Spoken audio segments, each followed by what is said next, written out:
gloving technique. So, hi, good afternoon. I'm Jamie Bilvano and I will be doing the return demonstration of gowning and close gloving technique.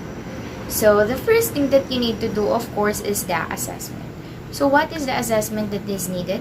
Of course, you need to review the client's record or discuss with the client or the healthcare team member which exactly what procedure will be performed that requires a sterile gown and gloves. So it is because to ensure that the appropriateness of procedure with the needs of their client. So the second one, of course, you need to check the presence of patient's allergies to latex. Then it is because in order to prevent the risk of developing allergic reactions. So when it comes to planning, the first thing that you need to do, of course, you need to prepare all the materials that needed for the procedure. The first one is the sterile pack containing a sterile gown. I have it there. So the sterile gloves, always have an extra pair of gloves available. Then after that, you need the head covering or hood and then the surgical mask. So in this video, I didn't use mask or I didn't put the mask in order to have an audible video or return demonstration.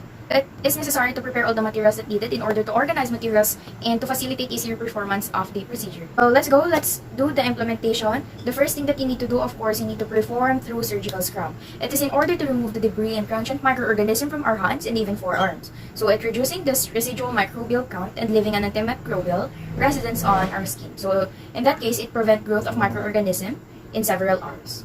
So the next one is you need to wear a surgical head cover or hood and ensure that all the hair and facial hair, including sideburns, are covered. So it is in order to prevent the dandruff microorganism from falling into the sterile field. So placing the head cover, it reduces the risk of contaminants falling onto the scrub clothing. So as I open the sterile gown and gloves on a flat surface away from the sterile back table, so I have it here, my sterile gown and the gloves. Then I need to grasp the sterile gown at the neckline and lift up away from the field. So I need to expose the side and folded gown inside the gown. Then I will grasp the sterile gown and neckline and lift up and away from the field. So I am here. And then after that, I need to expose the side of the folded gown. And then I need to step back as I step back into an area where the gown can be unfolded. So after that, I need to hold the gown with both hands. So I need to hold the gown with both hands on each side of the neckline and allow the gown to unfold the inside toward the wearer, so do not shake the gown open.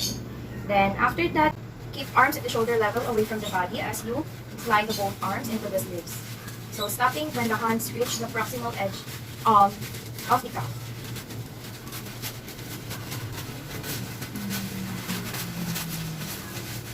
So don't push the hands past the cuff.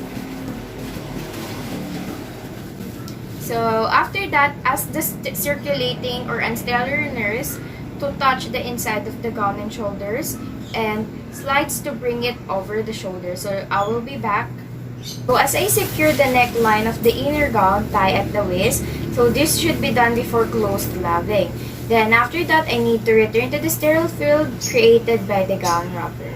So I'm here. I secure the tie at the back and then keeping hand inside the gown sleeves, open the glove wrapper. So you need to avoid getting too close to the sterile field. So I'll open it. So with the non-dominant hand still inside the gown sleeve, pick up the glove for dominant hand. And then after that, I need to extend the forearm of dominant hand palm to the side. So I need to place the glove for the dominant hand palm side down with fingers facing toward the elbow. So I need to grasp the glove cuff through the sleeve. Okay. So I need to grasp the glove cuff.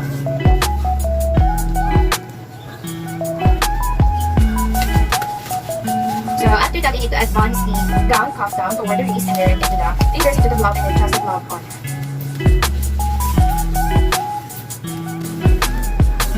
So I need to get down this glove idea in order to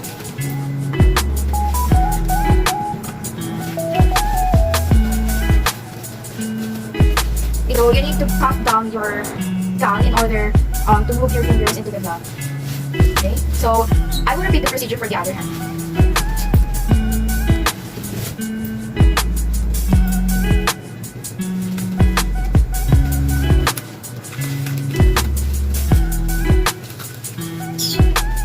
So you just need to pull down your gown. So I'm already done in gloving or close gloving. I need to fold the hands together to interlace the fingers, so I did it a while ago. So in this case, you need to ask the coworker to hold the waist tie of your gown using a sterile glove and a sterile forceps or even the drape. So you make a 3/4 turn, then take the tie and secure it in front of the gown. Another technique is asking your coworker to take 2 ties at each side of the gown, and then tie at the back of the gown, making sure that your uniform is completely covered. Lastly is for the evaluation. You need to document the procedure and note that the sterile technique been used in the performance of the procedure. In that case, you need to keep a record for a referral and continuity of care. The second one is you need to ensure that the adequate numbers and types of sterile supplies are available for the next healthcare providers. In this case, in order to promote an organized system of standing a sterile materials for efficient delivery of care. So that's all for gowning and close gloving technique.